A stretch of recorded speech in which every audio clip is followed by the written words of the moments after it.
So our guest this morning, and he is the head of marketing for Glenveigh Properties, and they're a national home builder. They're dedicated to expanding access to high quality new homes in flourishing communities across Ireland, and I'm looking forward to exploring this with them. They're committed to investing in local areas through sustainable placemaking and supporting local employment and businesses where they build. So it's going to be my pleasure this morning to welcome along Cameron McDonnell. Good morning, Cameron. How are you today? Thanks, Nevin. I'm good. Thanks for the introduction. Fantastic. You're very welcome. So thank you for joining us this morning. And I suppose I'm really eager to maybe kick off a little bit about Glenveigh Properties. Who are they? What's the background? Maybe a little bit about yourself. And then we'll talk about maybe the pillars then after that of what you guys are trying to pursue in your business. Yeah, absolutely. We're a national home builder, and we have a target set of 2024 to deliver 3,000 homes right across the country. Primarily, we're building in the Greater Dublin area, but we also have active sites in Tullamore, Cork, Athlone, Kilkenny, and right across the country.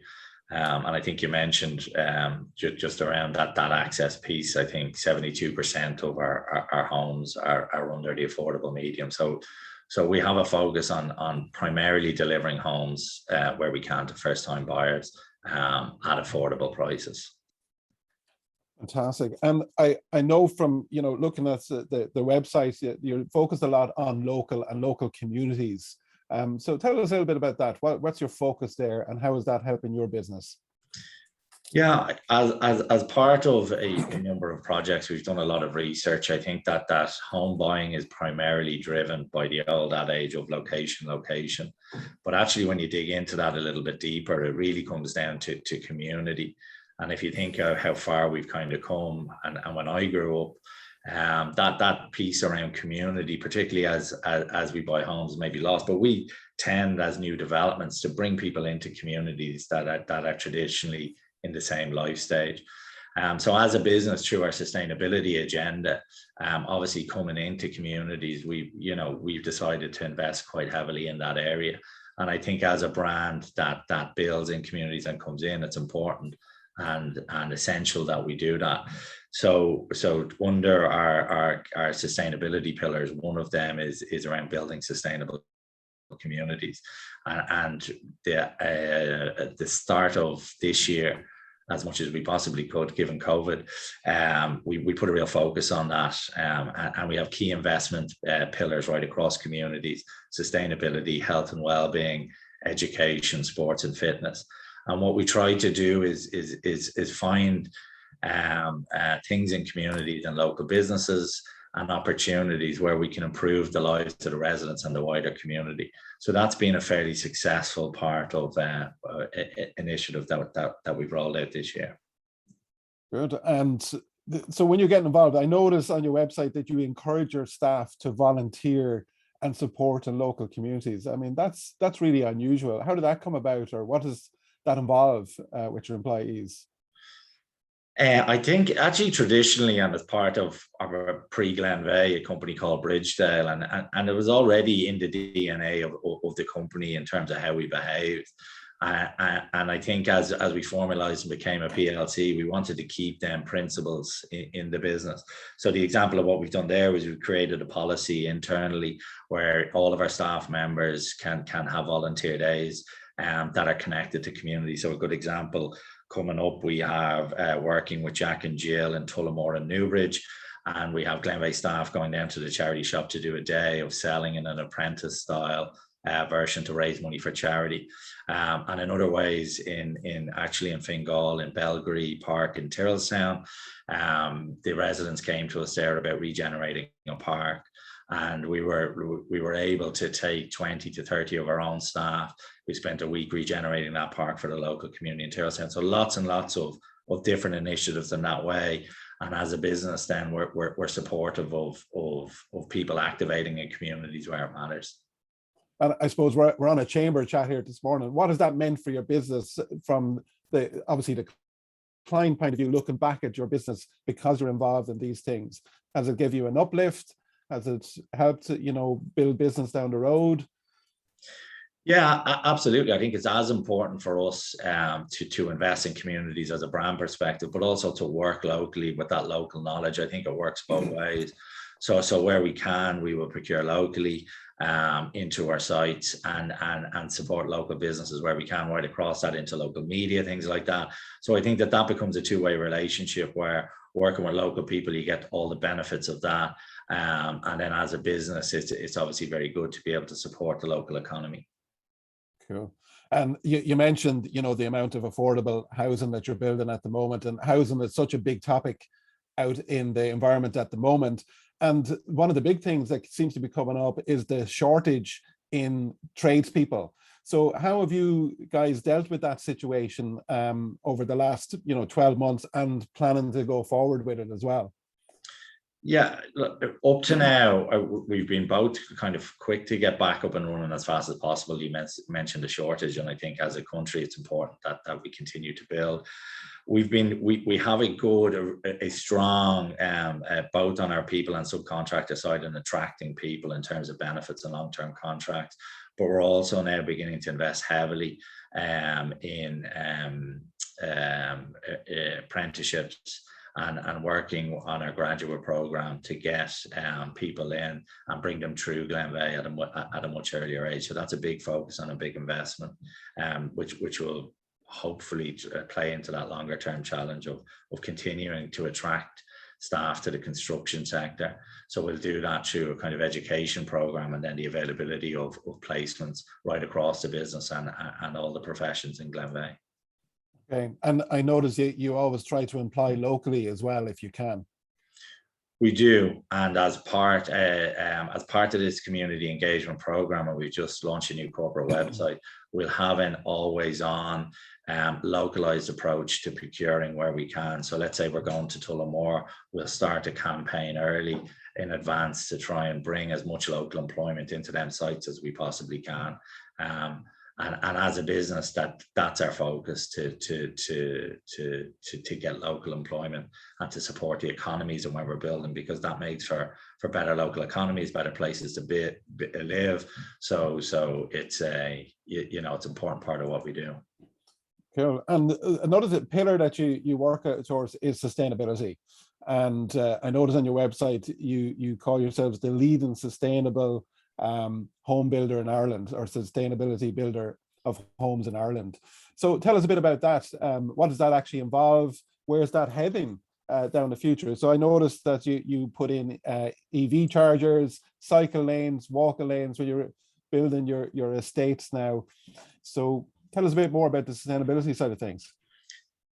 Yeah, I think as all businesses now, sustainability is hugely important, our carbon footprint, and we take it very seriously. When we say we're the leading home builder, we have a CBD score of which we move from B. So we have an entire sustainability agenda, and everything that we do is now focused on reducing our carbon footprint. So right from the planning process, working with local authorities in efficient land use and biodiversity, right down to all of our homes are currently A2 rated A1. We want to move that to A1. That has a positive impact on the environment. So not just from a customer perspective, in terms of, I mean, that's also driving it. I think as consumers are much more concerned about our business being sustainable, as well as then as a business right across the supply chain, we kind of come at a sustainability first approach. So even small things like moving all of our fleet to electric vehicles, we took the first step in doing that this year. But again, that's right across the supply chain, in the materials, how we purchase. Yeah. Okay, cool. And how do you manage that within your business? Do you have specific teams that help you with these areas, or is it just a general business coming together? We have a sustainability team, that oversees that, and we have key 6 sustainability pillars that we're measured against, and we have specific targets to kind of drive that down, with a goal of 2025 of reducing our carbon emissions by 25% as a business overall. Oh, fantastic. And Just for everybody who's on the call here, if anyone has any questions that they would like to put to Cameron, please feel free to type into the chat, or I'll open it up just at the end. But we will be coming to the close of this conversation in a few minutes, so please jump in with any questions that you might have. Cameron, I suppose I'm interested in the last 18 months. We've all gone through different things in different businesses and different challenges. What's that been like for Glenveigh over the COVID period, from first lockdown right through to getting to reopen up in the current this month, and early next month we'll be back to almost full opening? Yeah, I think like everybody, a very, very initial challenging time from complete shutdown. I think that as a business, getting construction sites open as early as possible was key for the delivery of the much needed houses. But right across the business, if you think of Glenveigh, from construction obviously was the primary part to get back up and running. But even from a marketing or a customer perspective, we had to move the entire process online and virtual to ensure that people could still get through properties that wanted to purchase. So as a business, I think, and like all businesses, small and big across the company, I think we've seen great adaptability and people's ability to dig in, find solutions and move on. So we were no different. I think our original target of 1,145 homes this year we will deliver on, which will have a positive impact for people who need housing. Okay. So any questions out there? Let me open it up to the room. Anybody, any questions they'd like to ask Cameron? Just unmute yourself and jump in. No, they're quite bunched this morning. Cameron, you're getting off lightly. I suppose. Nevin. Yes, please. Yes, Anthony. Go ahead. In relation to the graduate program you have, Cameron, given that there's a huge shortage of tradespeople, is part of that program taking in younger, let's say, not apprentices, but maybe apprentices or people who are actually going in to do a lot of the construction work themselves, or is it primarily the back office? The graduate program is right across the business, and the active graduate that we have is working with colleges and getting people out into roles right across all professions. The second piece that you mentioned in terms of apprentices is something that we're currently looking at and that we want to develop. And I think that there's a whole education piece. So we're not active with that yet, but we're working on it in the background. Yeah. Okay. Thanks, Cameron. Thank you, Anthony. Anybody else? Any questions? No. Okay, you're getting off lightly, Cameron. I suppose I always try to finish off the sessions with a couple of things. First of all, any advice for our members here today that, from a business perspective, that you think we all should be doing?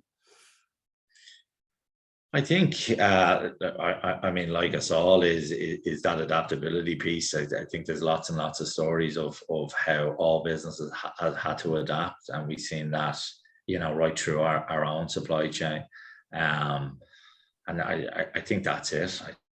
I think it's, you keep going, reinvent yourself if needs be, and I think we talked about it before, that throughout COVID we've seen it right from big businesses to small. And I suppose with a title, head of marketing, anytime I get myself in front of a marketing person, I'm always looking for hints and tips for promoting my business, and I'm sure everybody else is interested in here. So yeah, could you give us maybe one or two top tips that we all should be focusing in on from a marketing perspective over the next couple of months? Yeah, I think from marketing, and actually my background was heavily kind of on the digital side. I think as a brand you need to be as real and as genuine as possible in whatever you're doing and what you're promoting. And I think we see that in the community activation that we're doing. Get over, stand over, and actually activate. And as a brand, do things that that you're going to follow through. And I think people, regardless, will connect with that in a positive way. And I think from a marketing perspective, that's it. There's nothing worse than people who go out and say they're going to do something and behind it's not. Be genuine, be authentic, be what you stand for and deliver that message. And in general, I think whatever audience you're trying to reach will buy into that. That would be the probably overarching piece from a marketing perspective. bar that, I think digital is cheap. You can buy all the reach you want, you know. So that's probably an easy way to get out in terms of audiences. But I think that piece I would see from a brand perspective. Cool, fantastic. So I'm going to ask one last time. Has anybody else got a question here they'd like to ask Cameron? Yeah, I just had a thought there of a friend of mine who's a magician, and he was at a party one night and he was asked to do a trick, and his response was, "What, for free?" So I love getting free advice from our business members, because this is what it's all about: is this community coming together, sharing our skills, sharing our knowledge, and just together we're all stronger, which is great. So Cameron, let me thank you for coming along this morning. It's been fantastic to have you along. I know you're going to hang around for the networking rooms, if that's okay. So everybody, as per always, and for anyone who's new on here, we're now going to open up some breakout rooms. This is going to be an opportunity for you to meet some of the other members.